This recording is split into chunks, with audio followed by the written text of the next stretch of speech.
ఇటీవల నెట్ఫ్లిక్స్లో విడుదలైనటువంటి ఓటీటీ ప్లాట్ఫామ్లో వచ్చినటువంటి ఒక వెబ్ సిరీస్ IC-814. సో ఇది ఒక విమాన హైజాక్కి సంబంధించినటువంటి అంశం, ది కాందహార్ హైజాక్స్. సో ఇది గతంలో జరిగినటువంటి రియల్ ఇన్సిడెంట్స్ని బేస్ చేసుకుని తీసినటువంటి ఒక చిత్రం. దీనికి సంబంధించినటువంటి అంశాలనే ప్రస్తుత విదేశాంగ శాఖ మంత్రి జైశంకర్ స్విట్జర్లాండ్లో ప్రస్తావించడం జరిగింది. ఈ వెబ్ సిరీస్ని తాను చూడలేదు, కానీ దీనికి సంబంధించినటువంటి ఇలాంటి ఘటనే ఒకటి తన జీవితంలో చోటు చేసుకుంది అని చెప్పి ఆయన ప్రస్తావించడం జరిగింది.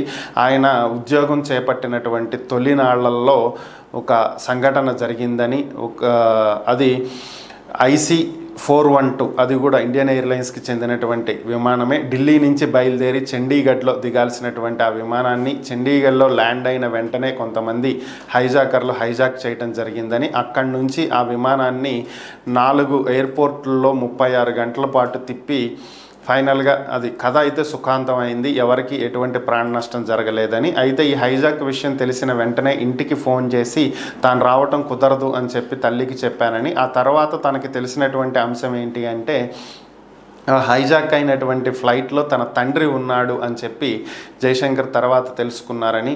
ఒక పక్క డిప్లొమాటిక్గా వర్క్ చేస్తూ హైజాక్ అయినటువంటి ఫ్లైట్లో ఉన్న వాళ్ళని కాపాడాల్సినటువంటి బాధ్యత ప్రభుత్వం తరపున నిర్వర్తిస్తూనే, మరొక పక్క అక్కడ ఫ్లైట్లో ఇరుక్కున్నటువంటి వారి కుటుంబ సభ్యులలో వ్యక్తిగా ప్రభుత్వం మీదే పోరాడాల్సినటువంటి పరిస్థితి రెండు తన మీదకు వచ్చి పడ్డాయి. కాకపోతే ఆ సందర్భంలో ఎటువంటి ప్రాణ నష్టం జరగకుండానే ఇది సుఖాంతమైంది. అప్పట్లో సిక్ కమ్యూనిటీకి చెందినటువంటి వ్యక్తి, ఖలిస్తాన్ మూవ్మెంట్కి సంబంధించినటువంటి వ్యక్తి భింద్రన్ వాలేని రిలీజ్ చేయాలంటూ ఈ హైజాక్ జరిగింది అని చెప్పి జైశంకర్ గుర్తు చేసుకోవటం జరిగింది.